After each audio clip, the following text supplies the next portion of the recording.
Okay, it's time to have a little family meeting because suicides are almost at an all-time high, and depression, anxiety, all of these mental health issues are keeping the counseling offices full.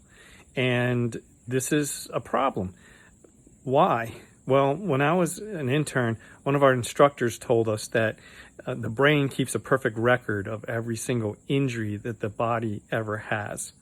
And that's true, because not only the physical injuries, but the emotional injuries. And a lot of times when you have a physical injury, it's coupled with an emotional impact. And those two things get locked in together. And this was graphically illustrated by one of my patients when I was a fairly new doctor. It was a wonderful Japanese lady who didn't speak very good English, who was single. She owned a high-tech company, and she was just very, very busy and businesslike. And she used to come into the office wearing a female business suit and carried a leather briefcase, and she was very stoic and never talked to anybody. She'd sit in the waiting room, stare ahead. I would take care of her, and she was getting better. She was basically, her migraines were going away. But in one particular visit, I gave her an upper cervical adjustment, and that was the first bone, between the first bone and the skull, and it released incredibly. It was wow. And she started bawling. I mean, uncontrollably sobbing. And I was panicked. I asked her, is she okay? And she was shaking her head, and she was speaking in Japanese. I didn't know what she was saying, and she ran out of my office. And my staff was like, what did you do to her? And I said, I just gave her a great treatment. And she left. So being new, I was worried, and I didn't call her. I should have called her, because that would have been the right thing to do, but I didn't.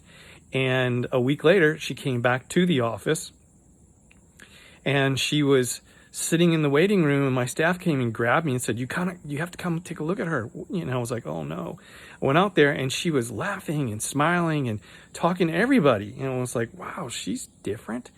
And so when she got into the treatment room, she was like, so sorry last week, so sorry. And I said, what happened? I was worried. And she said, well, I was married 25 years ago. And I said, oh, I didn't know.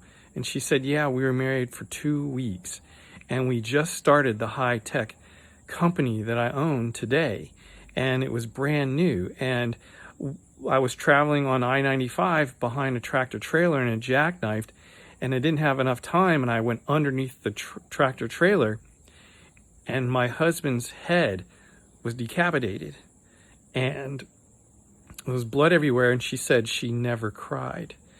She went into panic mode, where she was thinking, I have to run the business, I have to take care of all these things, and I don't have time. So she never cried. And that injury, that emotional injury, was locked in to that physical injury. And when the physical treatment worked, it released those emotions.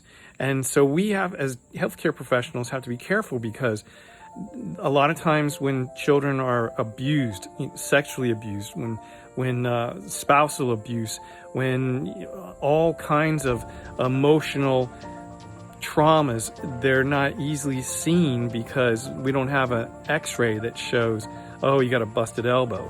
You can't see that the brain is suffering. And so my encouragement today on Transformation Tuesday is to talk. Don't keep that bottle up inside.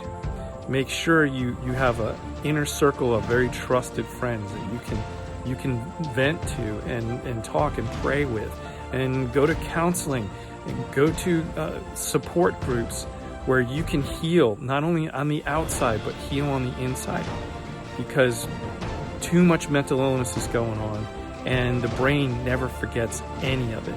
That's why behind me, you can see my little deck garden and my owl. I'm not sure if you can see that, watching over so the birds don't eat my tomatoes. It actually works. I spend some time out here every day taking care of my garden. And I go to a Christian support group called Celebrate Recovery, and I go to counseling, and everybody, it's not shameful anymore. You need to take care of yourself. So in Transformation Tuesday, make it a point to not only take care of the inside of you, but take care of the emotional inside. I think I might have said, take care of the outside of you. Take care of the inside. God bless you. I'm Dr. Pat, and I do approve this.